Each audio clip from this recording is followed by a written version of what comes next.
So it's 2 weeks into my freshman year of high school, and I am in a communication arts magnet. And so we're not at the top of the nerd chain because there's a math and science magnet. They're like at the top of the nerds.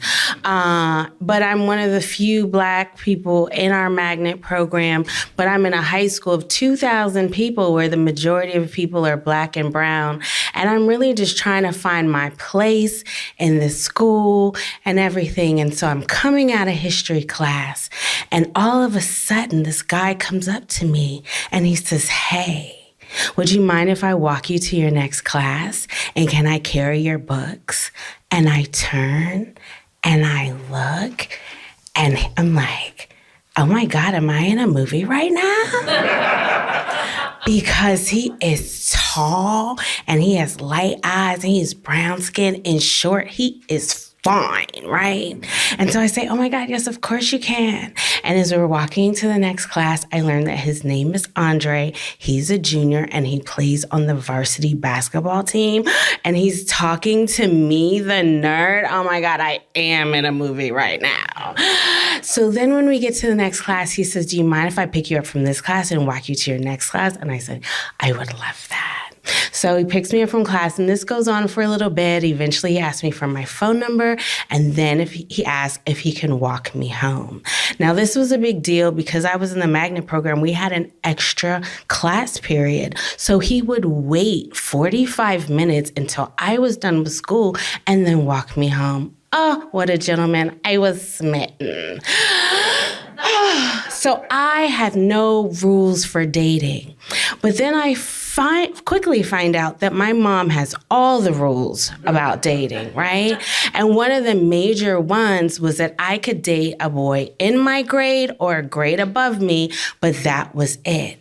And this guy, Andre, was a junior 2 grades above me, but my mother did not understand, okay? This was like a serious situation. I was in love.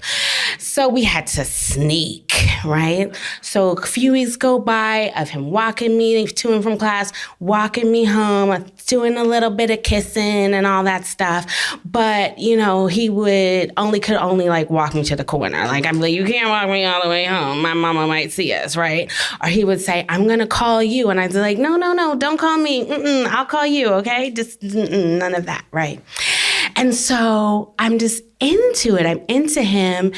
And there were some things that I did not realize were red flags because I'm only 14, right? A major one was that he was kind of stupid, all right? I told y'all, I'm in a communication arts magnet. I love to read. I want to talk about the world and everything. We'd be on the phone, and he would talk about, I don't know, whatever teenagers want to talk about. And I was like, this is dry. But then, I'm like, but I'm in love. Do you really need conversation in a relationship? No, I'm just going to push past that red flag. Another major red flag was that I was coming out of biology class, and this girl comes up to me, and she says, hey, are you talking to Andre? And I said, yeah, I think so. And she says, no, you can't do that because that's my friend Colette's man, and you could get your ass beat for that. What? And then she comes at me again after school and is like, no, for real, we about to beat your ass for talking to Andre. And my friends and my cousin who went to school, they were ready to fight. And I was like, I'm in love, but I don't know. Like, is this guy worth fighting for? I think there's another way to handle this. And I tell him, I said, are you and Colette a thing? And he says, oh, we were messing with each other over the summer, but we're not talking anymore. I said, well, you need to handle that. And don't you come back and talk to me until you've handled that, right? And so he does. He went, I guess they had a conversation. I don't know. All I know is that whenever Colette saw me, she was just giving me like dagger eyes, right? But it didn't matter. This was my man. Obviously, we were going to get married or whatever the MASH told us, live in a mansion, all that, right? So finally, it's homecoming week. And we established that we were going to homecoming together. We're a couple. And so he's walking me to class, and he says, listen, I have something to tell you. He said, my parents are making me take this girl from my church to the dance, so I can't take you to the homecoming dance, and I think it's best that we just break up. And then he leaves me, devastated and heartbroken, in the middle of the hallway. Now, when you're heartbroken and you're 14, there's only one thing you can do to get through it, and that's play sad songs, right? So when I get home, I play some of the saddest songs out at the time. And there was a song that had come out a year before that I didn't fully understand, but now it is really speaking to me. And I know you're looking at me and you might think I'm young because I moisturize, but it was 1995, and the song was by Queen of Sad Songs herself, Mary J. Blige, and it went, I'm going down, 'cause you ain't around, baby. My whole world's upside down. Oh, I play that song out. But after you play a sad, heartbroken song, you have to play like a slightly stalker, like song, you know, that just lets you know and like communicates telepathically, like this thing that we have is forever. I don't care what you say, right? So then I had to put on a little ditty by Mariah Carey. Maybe you've heard of it. It goes, you'll always be a part of me. I'm part of you indefinitely. Boy, don't you know you can't escape me. Ooh, darling, 'cause you'll always be my baby. I play that song out, front ways, sideways, back ways. My family is tired of me, but they don't understand. I am devastated. I don't even want to go to the dance anymore at this point, right? But my friends are like, no, you have to go. Don't let him win, da, da, da, all this stuff, right? So I'm like, fine, I'll go. So we fall in there, me and my homegirls, dressed in all black like a omen. That's a Lil' Kim reference from 1990s. So we fall in the dance, and I see Andre, and I see the girl.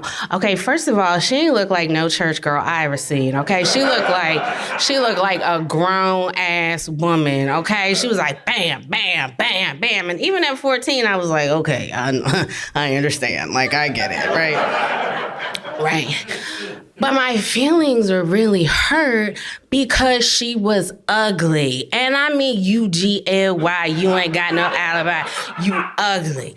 And I'm not saying this because I'm jealous. I'm saying this because all night people were coming up to me and they were like, hey, we thought you and Andre were together. Why is he here with this ugly girl? And I was like, I know, right? Oh my God. So now I'm heartbroken and I have to witness this. Oh, so I get on the dance floor. And then I see this guy who I'd, been friendly with.